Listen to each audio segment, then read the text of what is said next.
ועוד כלל אחר אמרו, כל הכשר להצניע ומצניעין כמוהו והוציאו בשבת חייב חטאת עליו, וכל שאינו כשר להצניע ואין מצניעין כמוהו והוציאו בשבת אינו חייב אלא המצניעו. Je répète la Mishnah qu'il y a un principe que כל הכשר להצניע, des choses que les gens utilisent, que les gens mangent, quelque chose qu'on mange ou qu'on utilise, ça s'appelle l'atsnia, ça veut dire cacher, mettre de côté. On ne va pas mettre de côté quelque chose qui est inutilisable. Donc n'importe quelle chose qui est utilisable. Vematsni'in kamo. Et en plus, c'est une quantité. Il faut avoir une quantité minime duquel on utilise. Il y a des choses qui sont utilisables, mais quand c'est tellement petit, on ne va pas l'utiliser. Donc ça doit être un espèce de truc qui est utilisable, qui est mangeable. Et ça doit être une quantité aussi minime. Matzni'in kamahu. Vehotzio b'Shabbat. Il a fait sortir le Shabbat. Chayav chatat. Alors là, c'est une av melacha. Chayav chatat. Alav. וכל שאינו כשר להצניע ואין מצניעין כמוהו והוציאו בשבת אינו חייב אלא המצניעו. Mais quelque chose qui n'est pas vraiment un truc qu'on utilise et qui n'est pas non plus peut-être une quantité minime, personne a transgressé s'il le fait sortir le Shabbat, à part celui pour lequel c'est un truc important. Et s'il y a quelqu'un que pour lui, cet objet, ça a une importance, ça a une valeur, or pour lui, si lui le sort, en dépit du fait que pour tout le monde, ça n'a aucune valeur, lui, il est chayav, khatat. Les autres, non. Ok. C'est difficile à interpréter. Qu'est-ce qui est difficile? Qu'est-ce qui est important pour l'un? Comment il va définir cette importance? Oui, on voit que oui, exactement, c'est un truc subjectif. Il y a, selon la première, oui, c'est un truc subjectif. Que si c'est un truc important pour tout le monde, alors, on va en parler. Kol hakasher le'atzniya. Tu me dis n'importe quelle chose que les gens mettraient de côté, qui ont une valeur quelconque, qu'est-ce que ça vient exclure? Le apukei mai, Rav Papa amar le apukei dam nida. Le sang d'une femme qui est nida. Normalement, les gens normaux, ils ne mettent pas de côté le sang du nida. Alors, par exemple, c'est un exemple. Dam nida, c'est un exemple de truc que personne va garder ou mettre de côté. Ma ukva amar la puke atsei ashira.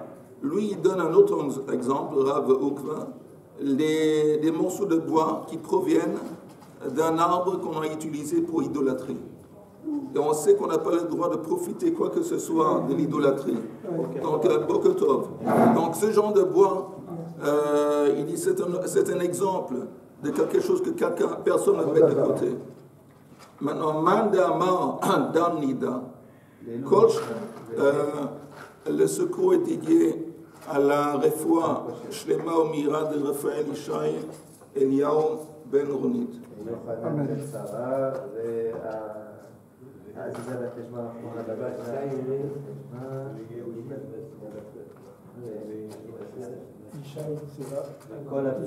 Et Ishaï Tzemach Ben Ruth. Hein? Refoua Shlema. Ok. ולחדלות אלו נשמת שלום, סליחה, יצחק בן שלום. ורחל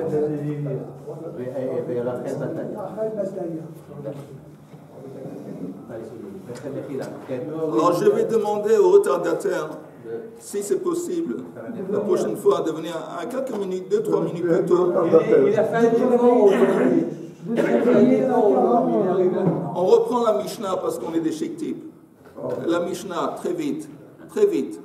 V'od klal acher amur, il y a encore un principe qu'ils ont dit. Kol hakasher le'atzniya ou matzni'in kamo, n'importe quel objet ou chose ou nourriture qu'on a l'habitude de mettre de côté. Ça veut dire qu'on met de côté quelque chose qui a une valeur qui est utilisable. Pour le Shabbat. Non, bichlal, d'une façon générale. Ou matzni'in kamo. Et pas seulement ça, mais c'est une quantité qu'on utilise. Pas seulement l'espèce, c'est une espèce de truc qu'on utilise, mais la quantité, il y a des choses qu'on utilise, mais Quand c'est tellement petit, on n'utilise pas. Donc ça doit être une quantité minime. Matzniin kamahu, vehotzio b'shabbat chayav chatat alav. Si quelqu'un fait sortir cet objet le Shabbat de la maison dont le reshut harabim ou vice versa, chatat, vekol she'eino kasher le'atzniya. Mais quelque chose qu'on ne met pas de côté, qu'on ne garde pas. Ve'ein matzniin kamo, et c'est une quantité trop petite. Vehotzio b'shabbat, eino chayav, ela hamatzniyo. On n'a pas transgressé, on n'est pas coupable, à part hamatzniyo, celui pour lequel cet objet, oui, a une valeur. En dépit du fait qu'objectivement, non, on parle d'un truc sans valeur, que les gens, si lui, pour lui, c'est important, alors si lui le fait sortir, lui, il est chayav khatat. Si quelqu'un d'autre le fait sortir, il est pas. On parle de la nourriture seulement? Non, ça peut être n'importe quelle chose. Mais d'une manière générale, un objet, on n'a pas le droit de sortir de Rashut HaYachid à Rashut HaRabim. Absolument. Alors? Pourquoi? Je n'ai pas compris ta question, mon cher Chaim. D'une manière, on a appris qu'on n'a pas le droit de sortir un objet de Rashut HaYachid à Rashut HaRabim. Non. Qu'il soit Metzania ou qu'il soit pas Metzania. Alors là, la Mishnah nous apprend deux principes importants. Que si c'est un objet que les gens n'utilisent pas, par exemple un caillou quelconque, c'est mokse, mais on ne parle pas de l'interdiction de mokse qui est des rabbanan. Si quelqu'un prend le caillou, il sort dehors avec un caillou. Si c'est conséquent un truc que personne ne garde ou ne met de côté, alors le type, il n'a pas transgressé hot sa'am et reshut les reshut. Non, on parle d'un objet. Je parle d'un objet aussi. Un caillou, c'est un objet. Un caillou, c'est même pas un objet. Non, c'est pas un objet. C'est une allusion, c'est une illusion, c'est un concept philosophique, c'est un livre. Allez, on continue. Non, je fais Chazara pour toi et maintenant tu. Gemara. Kol kasher la tzniya la poukeima. Tu me dis un truc qu'on garde, ça vient exclure quoi? Alors la Gemara dit. Par exemple, normalement les gens normaux, ils ne préservent pas, ils ne gardent pas le sang du nida. Marouk Vahama, lui, il apporte un autre exemple, ça vient exclure la Poukei Atsei Ashira, du bois qui vient d'un arbre d'idolâtrie. On sait qu'on n'a pas le droit de profiter aucunement de l'idolâtrie. Alors un morceau de cet arbre aussi, c'est pas un truc qu'on va mettre de côté préservé parce qu'il n'y a aucun intérêt, aucune utilisation. C'est quoi le dam nida? Pourquoi il parle du dam nida? En tant qu'exemple de quelque chose qui est inutilisable, que les gens n'utilisent pas. Ah, bien sûr. Bien sûr. Voilà, exactement. C'est pour ça qu'on apporte un exemple de quelque chose qu'on n'utilise pas. Oui, mais ça ne veut rien dire, ça. Voilà. J'aurais dû rester à la maison ce matin. Je sens que j'aurais dû rester à la maison ce matin. Oui, je veux dire, c'est ouvrir la boîte Pandore. Je veux dire qu'ensuite, on ne s'arrête à rien. Parce que c'est pas utilité pour moi, mais c'est peut-être utile pour ma femme, c'est peut-être utile pour la maison. C'est exactement ce qu'il explique. On est dans un contexte, Richard, on est dans un contexte. C'est ce qu'il vient de dire. On est dans un contexte d'utilisation normale. Alors, c'est pas un truc que moi je n'utilise pas, je sais pas, comment on appelle les choses que les femmes ils mettent sur les seins. Un soutien-gorge. Pour moi, c'est pas utilisable. Mais quand c'est pour ma femme, oui, alors ça s'appelle un truc qui est utilisable. De façon normale, un soutien-gorge, c'est utilisé. C'est pas important si c'est utilisé par toi ou par moi, non. Mais il y a des gens, donc des femmes qui utilisent. Donc on a besoin d'un objet qui normalement dans la norme est utilisé par des gens. Pas tout le monde, par des gens, c'est fini. Mais s'il y a quelque chose qui n'est jamais utilisé par qui que ce soit, c'est un truc qui n'est pas défini en tant que truc, un objet utilisable. Alors si tu le fais sortir le Shabbat, tu n'as pas transgressé. Si, c'est pas Chayav. Alors un exemple quelconque de quelque chose qu'on n'utilise pas. C'est pas Chayav Khatat. Exactement. T'es pas Chayav Khatat, mais comme Yehuda a très sagement précisé, mais c'est néanmoins interdit, des rabbanan. J'ai pas dit ça. C'est pas tourné ni des oraïta. Ah, il a dit enfin. Ouf. C'est pas tourné des. Ok, on continue. La Gemara dit. Des ordures. Alors, il y a deux. Des ordures. Non, parce qu'il y a des fois que les ordures, on les utilise en tant qu'engrais. Mais un truc que vraiment personne apparemment utilise, c'est le son de la Nida. Moi, je pensais que j'allais finir le chapitre aujourd'hui. Je crois que je vois, j'étais en train de. La semaine prochaine, voilà. Le mois prochain, peut-être. On fait un sioum. Ok, on continue. Alors, quelle est la différence entre ces deux exemples? Un morceau de bois d'idolâtrie et damnida, pourquoi? Alors, la Gemara dit, Man d'amar damnida, kol sheken atzei ashera. Celui qui a dit qu'un exemple, c'est du sang du nida, a plus forte raison, le bois d'un arbre d'idolâtrie. Pourquoi a plus forte raison? Pourquoi a plus forte raison? Que ça, c'est évident que c'est pas un truc qu'on utilise. Parce que c'est interdit de... Voilà. Que dans l'Ida, il n'y a pas d'interdiction. Avant Shabbat. Laisse tomber Shabbat. Dans l'Ida, ce n'est pas un truc qui est interdit d'utiliser. Je parle que le bois. Attends, je vais parler aux autres. Dans l'Ida, ce n'est pas un truc, il n'y a pas d'interdit d'utiliser dans l'Ida. Vous êtes d'accord? Mais pour l'arbre, oui, c'est pour ça qu'on dit à plus forte raison. Celui qui dit dans l'Ida a plus forte raison à CHR. Chaim, ta question était? Non, je dis que ça peut se comprendre. Pourquoi? Parce que l'arbre, il est déjà interdit avant Shabbat. Pas pendant Shabbat, non, à plus forte raison pendant Shabbat. Mais il faut tout le temps. On ne peut pas utiliser du bois à la Vodazara pour construire quelque chose, même en temps dans la semaine en temps normal. Oui, mais même en temps normal, attends une seconde, mais même en temps normal, le sang du nida, c'est pas un truc que les gens utilisent. Oui, tu peux l'utiliser pour faire du fumier ou de l'engrais. Ah bon? Le sang du nida. Ok, on continue. Mandama, tandis que Mandama Atsei Ashira, celui qui a dit en tant qu'exemple le bois d'un arbre d'idolâtrie, pourquoi il n'a pas parlé de Damnida? Aval, Damnida, Matsne Alei, les Shumra. Il dit pourquoi je n'ai pas utilisé en tant qu'exemple Damnida? Parce qu'il y a des gens, c'est une possibilité de prendre Damnida, de donner ça à manger, au bois, au chat. Au chat. Oui. C'est du sang. Je ne sais pas, apparemment il y a des chats qui aiment ça. Ok, donc c'est pour ça qu'il dit que je n'ai pas parlé de Damnida, j'ai parlé de bois d'idolâtrie. Shonara, c'est un chat. Veidar, Keva et l'autre, pourquoi il n'a pas parlé? C'est un chat. Vata Shunra dans Khadgadia. Shunra, c'est un chat. Ça va, d'accord. Veidar, l'autre, qui n'a pas parlé qui a parlé de Damnida. Néanmoins, il sait l'autre qu'il y a des fois où c'est possible peut-être de donner à boire à un chat Damnida. Pourquoi néanmoins il a donné en tant qu'exemple Damnida?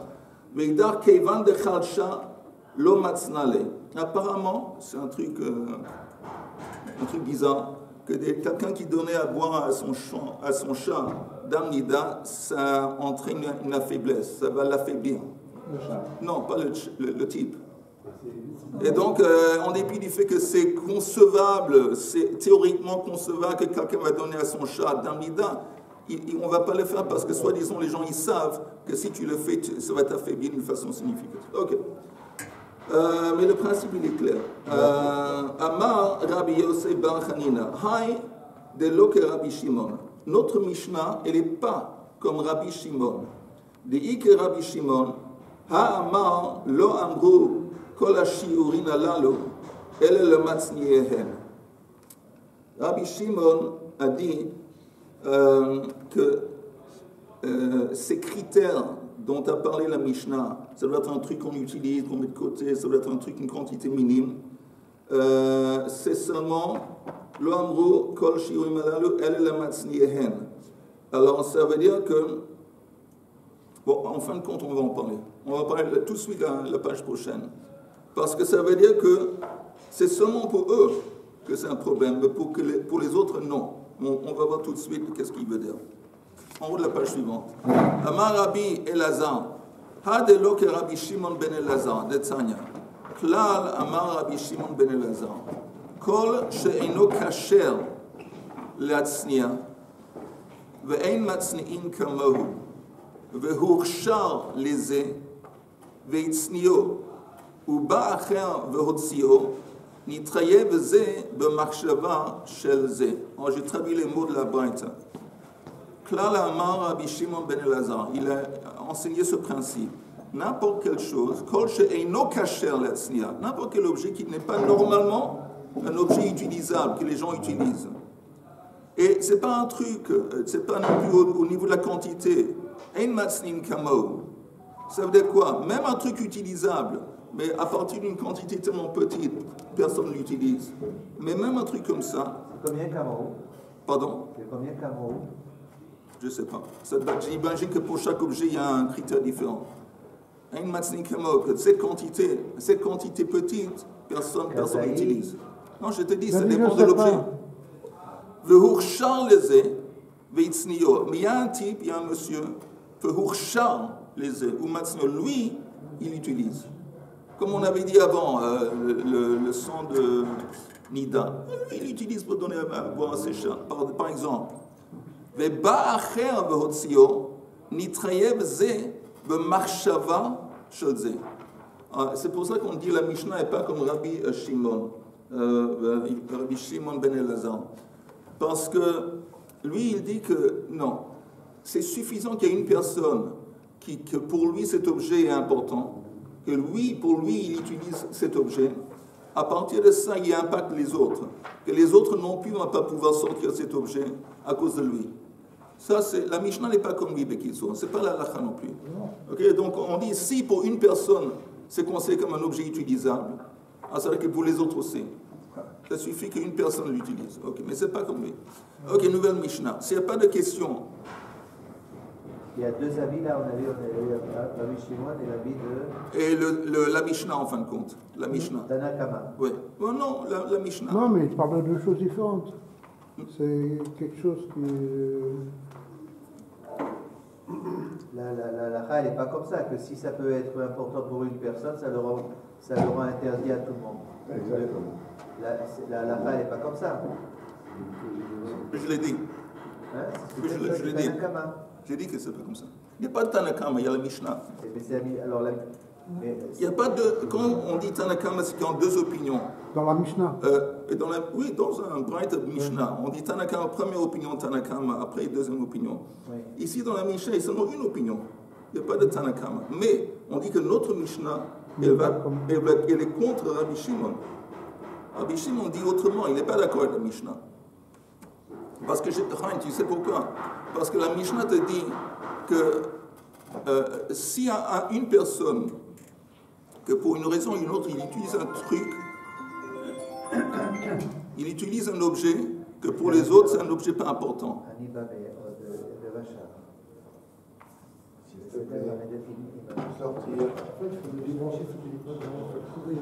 Si pour une personne, si pour une personne, il utilise ce truc qui est défini pas utilisable, pour lui, s'il le fait sortir, il a transgressé. Mais pour les autres, non. Et Rabbi Shimon dit que non. Le moment que pour lui c'est important, ça va impacter pour tout le monde. C'est ça la seule différence. C'est pas la halakha. Ok, nouvelle Mishnah. Hamotzi teven kimlo pipara. Maintenant, on parle encore une fois. Moi j'ai une question. Vas-y. Dans la Mishnah précédente, ça commençait comme ça. Vod klal acher. Oui. Des fois, la Mishnah, elle parle de klalim, de klal acher, de klal gadol. Et là, des fois, non. On avait, je pense, abordé cette question au début. Pourquoi au début de ce chapitre, klal gadol? Et tandis que d'autres fois, c'est simplement écrit klal. On avait donné plusieurs réponses à ça. Tu te rappelles? Peut-être. Ok. La Mishnah dit Amotzi teven kimlo pi para. Disons de l'avoine. Alors, la quantité minime pour transgresser quand on fait sortir de l'avoine, c'est ce qui remplit la bouche d'une vache. Normalement, qu'est-ce qu'on fait avec l'avoine? On donne à manger, disons, aux vaches. Alors, donc, comme ça, c'est l'utilisation normale. Le critère, c'est la vache. Ce qui remplit, la quantité qui remplit la bouche d'une vache, c'est la quantité minime. Oui. Je pense que Teven, c'est la paille. Ok, très bien, la paille. C'est pas la voile. Ok, c'est possible. Oh. Non, c'est possible. Amosi Teven. Voilà. Kimlo pipara. Eitza, je ne sais pas ce que c'est exactement, mais c'est ce qu'on mange. On va voir, ça vient des. Eitza kimlo pi gamal. Rashi dit que Eitza, lo chazé le para, c'est pas un truc que normalement on donne à manger aux vaches. Elle a lieu des attraques, seulement dans un cas bidiabad, on donne ça à manger. Mais qu'est-ce que c'est exactement? Gamal, c'est un chameau. Un chameau. Qu'est-ce que c'est Eitza?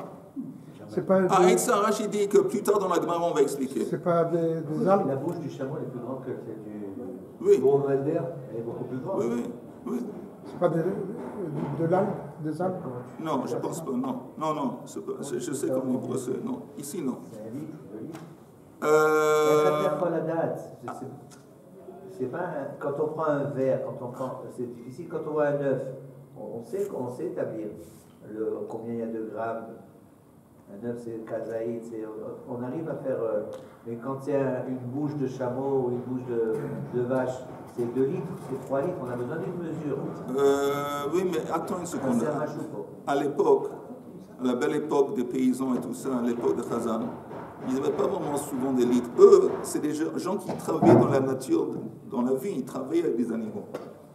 Les moutons, les vaches et compagnie. Ils savaient plus ou moins la quantité qui correspondait. Pour eux, c'était plus évident la quantité que de trouver un truc, un clé pour mesurer. Ça, c'était pas un truc fréquent qu'il y avait à portée de main. Mais pour eux, ils savaient la quantité plus ou moins qui correspondait à remplir la bouche d'une vache ou la bouche d'un chameau. Ils savaient. Nous, non. Kimlo Pigama. Amir, aussi une espèce d'avoine, je ne sais pas quoi. Amir Kimlo Pitale. C'est ce qu'on donne à manger au talé. C'est quoi le talé? Un agneau. Un agneau. Asavim, de l'herbe. Kimlo Pigdi. Un chevreau. Alei Shum va Alei Betsalim. Les feuilles d'ail et les feuilles d'oignon. Alors, ça dépend. L'achim, si ils sont pas secs, ils sont frais, ça correspond à grogeret. Grogeret, c'est la quantité d'une figue qui est sèche. Donc c'est assez petit. Yeveshim, tandis que si ces feuilles d'ail et d'oignon, ils sont secs, kimlo pigdi. Alors c'est encore une fois comme le chevreau. On ne peut pas prendre si on a des espèces différentes, l'avoine, les herbes, je ne sais pas quoi, le paille, on ne peut pas les utiliser pour se joindre un à l'autre pour créer un chiour.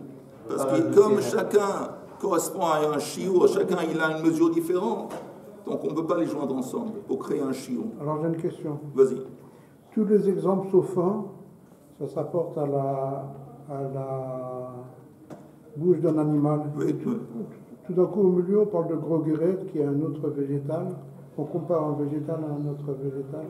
Et non, le seul truc, c'est grogeret. Enfin. Oui, c'est ce que je dis. Oui. Sinon, tous les autres, on parle de la bouche d'un animal, et tout d'un coup, quand on parle des oignons frais ou des... Peut-être parce que les gens qui mangent, je ne sais pas, mais peut-être parce que les gens qui mangent, peut-être ça se mange, peut-être les feuilles de d'ail, peut-être, je ne sais pas.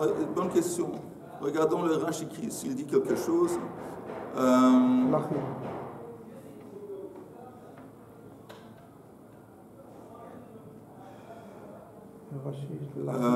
Rashi dit lachin. הראויים לאדם כגרוגרת, לזה שיעור לכל מאכל אדם לשבת, אבל כמלוא פי גדי, לא דלחים, לא חזו לגדי. בקיצור, apparemment, on parle de quelque chose qui serait apte à être mangé par les hommes, et c'est pour ça qu'on utilise une mesure, la mesure classique qu'on donne pour la nourriture des hommes, dans le contexte de la transgression de Hotza'a, c'est grogeret. Pourquoi on n'a pas dit la quantité qu'un homme peut mettre dans sa bouche? Je ne sais pas. Je sais pas. On parle d'un chameau. Non, on parle de feuilles d'ail. Pourquoi la grogeret, ça concerne l'homme? Alors on aurait dû parler de la bouche de l'homme. Moi j'aurais vu la logique comme ça. Oui, mais la preuve, une grogeret, ça ne remplit pas la bouche de l'homme, c'est plus petit. Et par exemple, je vais te dire, il y a une grande différence entre la façon qu'un homme il mange un animal, c'est vis-à-vis du goût. C'est-à-dire qu'un animal, normalement, quand il mange parce qu'il a faim, un point c'est tout. Je ne pense pas, je ne sais pas, mais je ne suis pas un expert, peut-être j'ai tort, je propose. Mais peut-être les animaux, eux, le goût, ça n'existe pas dans le sens, ils ont un goût, mais ils ne vont pas manger pour goûter.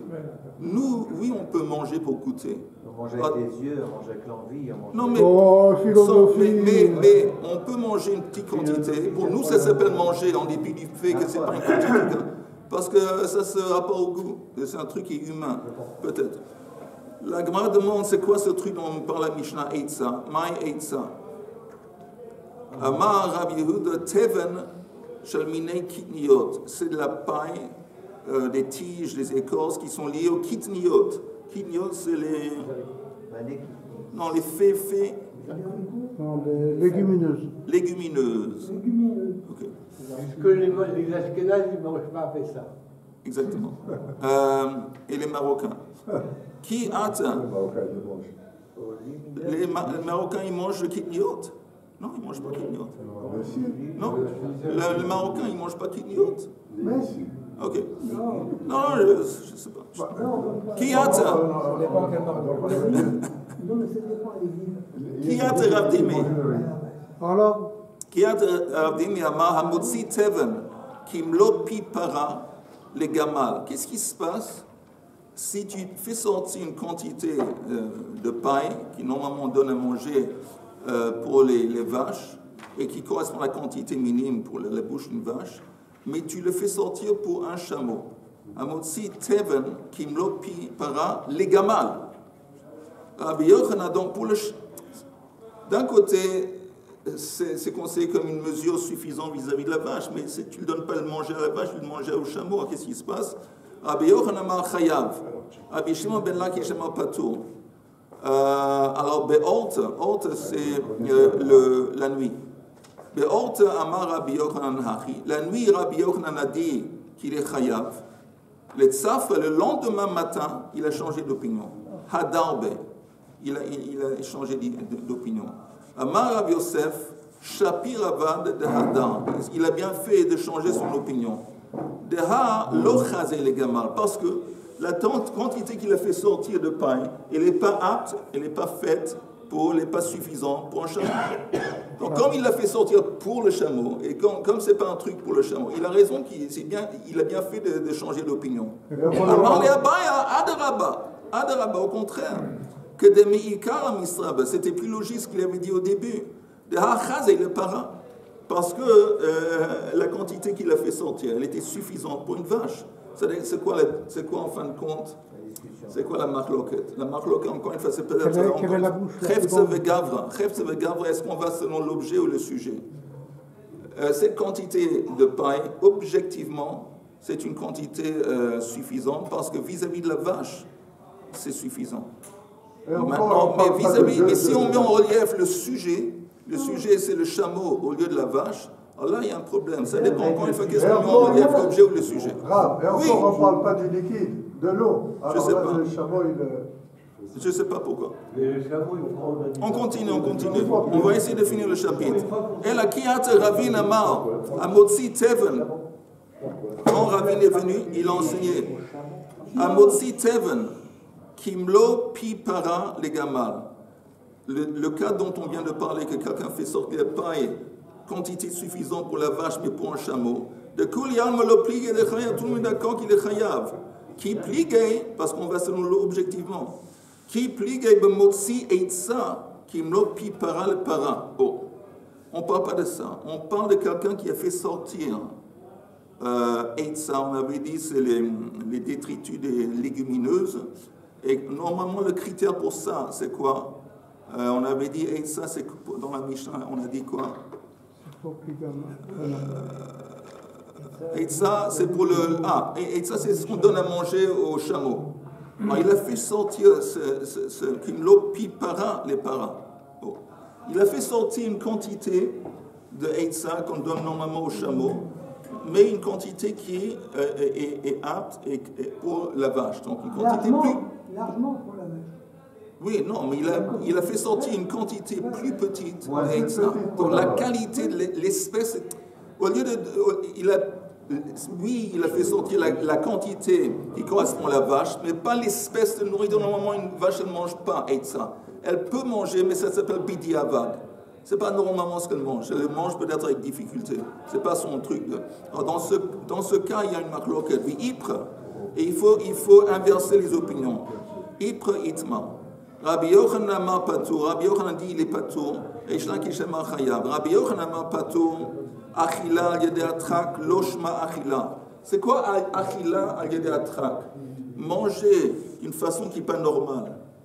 Alors ça s'appelle pas manger.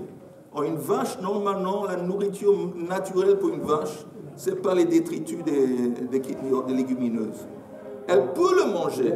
Il n'y a pas de choix, peut-être elle va le manger, mais comme ce n'est pas le truc naturel, ça ne s'appelle pas manger.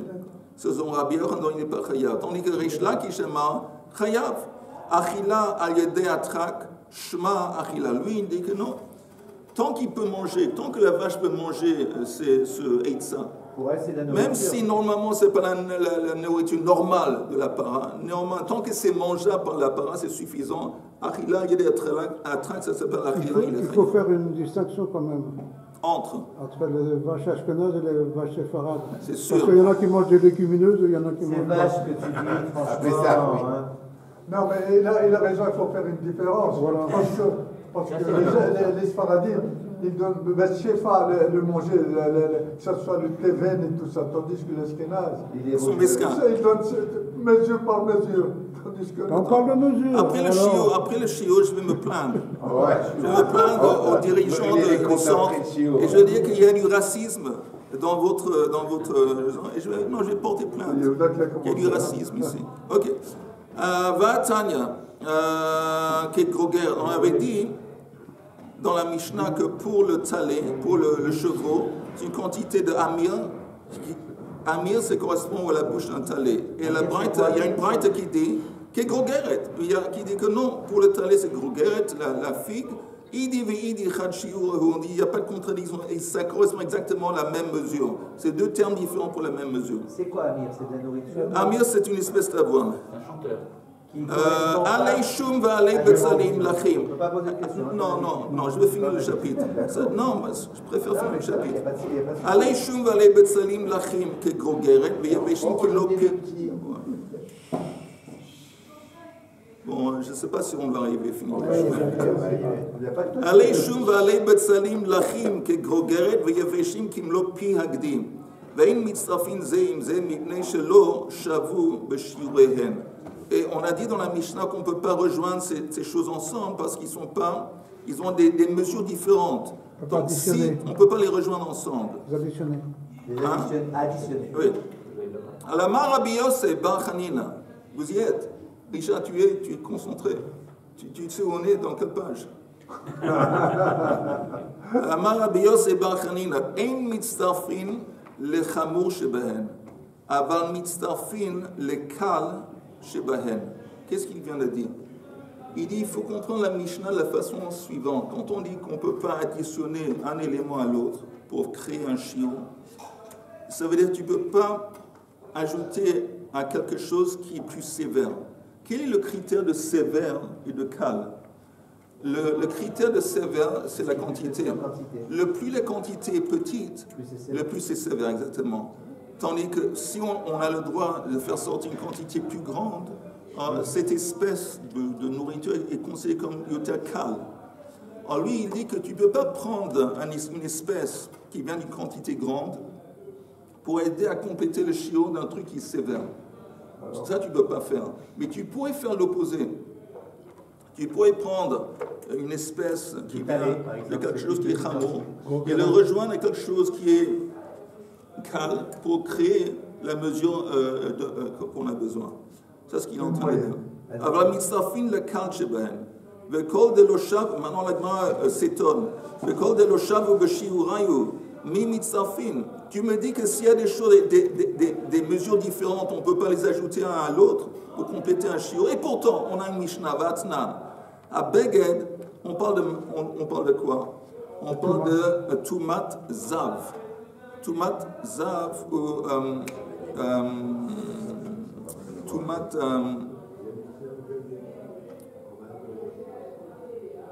Oui, Moshav Azav. Moshav Azav. C'est quoi Moshav Azav? C'est que s'il y a un Zav ou une Zava qui s'assoit sur une chaise ou s'allonge sur un divan ou un lit, la chaise en question, elle reçoit le même niveau d'impureté que le Zav. Le Zav, c'est un truc exceptionnel, exceptionnel parce que normalement, quand la Touma se répand, elle se dilue. Ici, la chaise va être aussi comme le Zav Abatouma. Maintenant, si on a besoin d'un espèce de tissu, disons il y a un tissu sur lequel il s'assoit. Un tapis. Je sais, un espèce de tissu. Alors, le shiur, le plus petit shiur pour être sensible à Moshav Azav, C'est apparemment, je pense, 3 sur 3 tefar. Un tefar ou etzba? Non, 3 sur 3 tefar, il me semble. Mais on va voir. On va voir maintenant dans le truc, dans la braïta. Habeged shlosha tfachim. Le beged, si c'est un tissu quelconque, la surface minime, c'est 3 sur 3 tfachim. Un sac dans lequel on met de l'avoine, par exemple. Dalet al dalet. À or, de la peau, chamisha al chamisha. Ma pâte, c'est comme un truc bambou. Shisha al shisha. Qu'est-ce que tu fais avec? Ben, tu t'allonges dessus. Tu connais pas les fakirs? Ils dorment sur des choses. Tu ne vas pas connaître. Mais il y a des gens qui s'allongent sur des matelas qui sont faits de bambou. Ils sont si petits que ça, 6 sur 6 parties? C'est pas beaucoup. Non, C'est pas petit. quelle est la surface minime? Normalement, c'est beaucoup plus, ça correspond au corps d'une personne. Mais ici, quelle est la surface minime pour que tu puisses t'asseoir dessus? 6 sur 6. C'est pas petit. C'est pas petit, non, c'est pas C'est pas petit. C'est pas petit. Pas recevoir la Touma?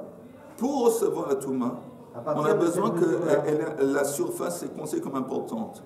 Et la définition d'importante change selon le bad, le tissu dont on est en train de parler. Mais Tanéala, mais normalement ça a été enseigné sur ce qu'on vient de voir. Habeged v'asak, hasak v'or, ha'or v'mapatz mitzafin ze imze. Qu'il y a néanmoins ces choses différentes peuvent se joindre et s'ajouter un à l'autre pour arriver au shiur.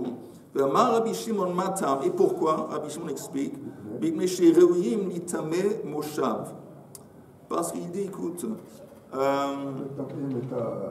Tamé Moshav.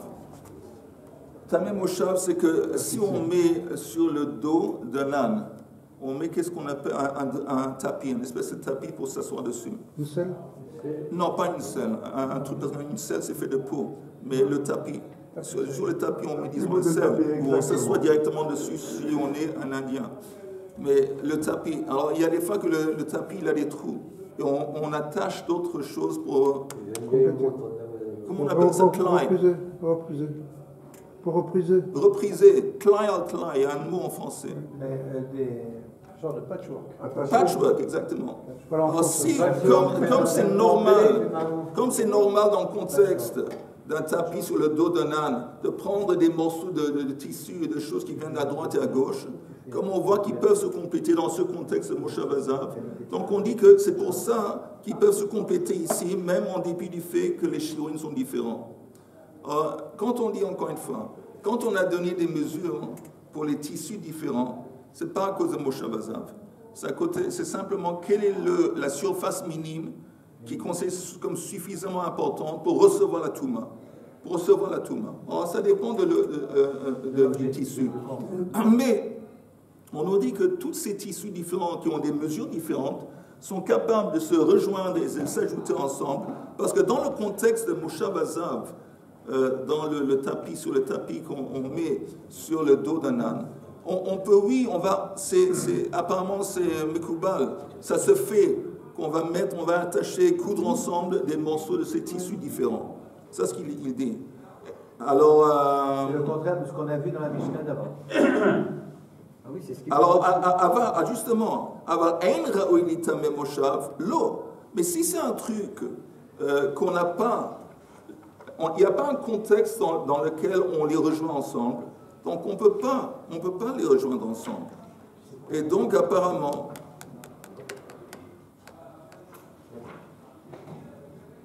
ça ne contredit pas la Mishnah. Nous on avait dit dans la Mishnah, qu'est-ce qu'on avait dit dans la Mishnah?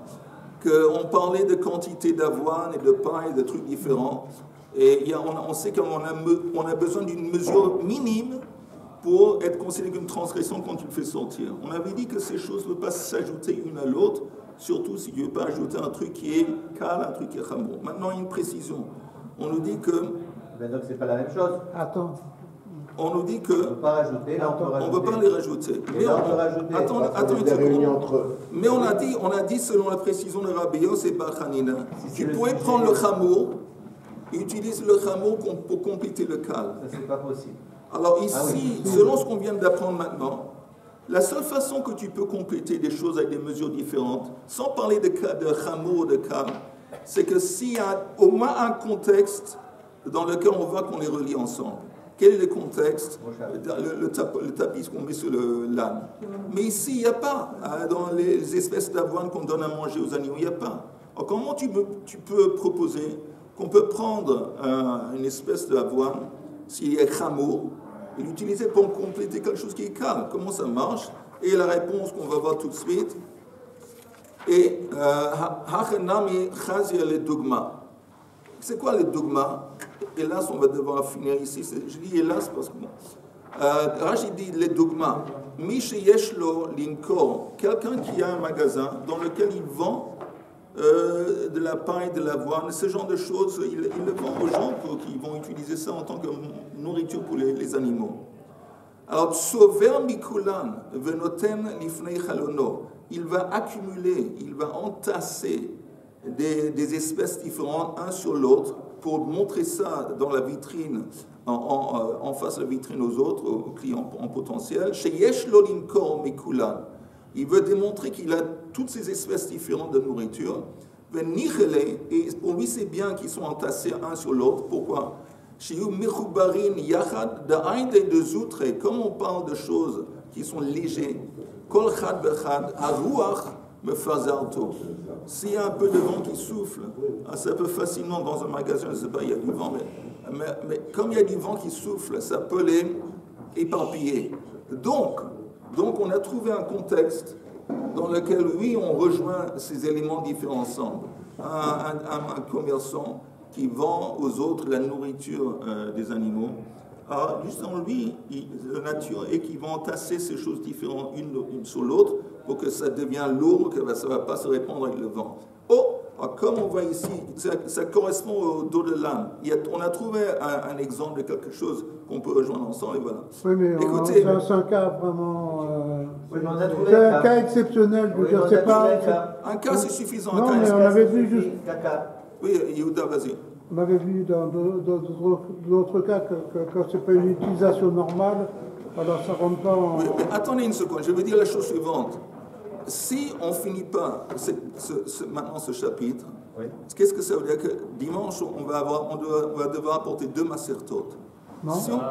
Oui, on finit. Ou une masertot. Non, je peux tenir. Mais moi, je vais devoir apporter non, 2 masertot. il y en a là-bas dans la Bible. Ok, on est arrivé jusqu'à la Mishnah. רבי חנא בן הקשה אומר רצה הקדוש ברוך הוא את זה כותב ישראלים כי חנא בן התורה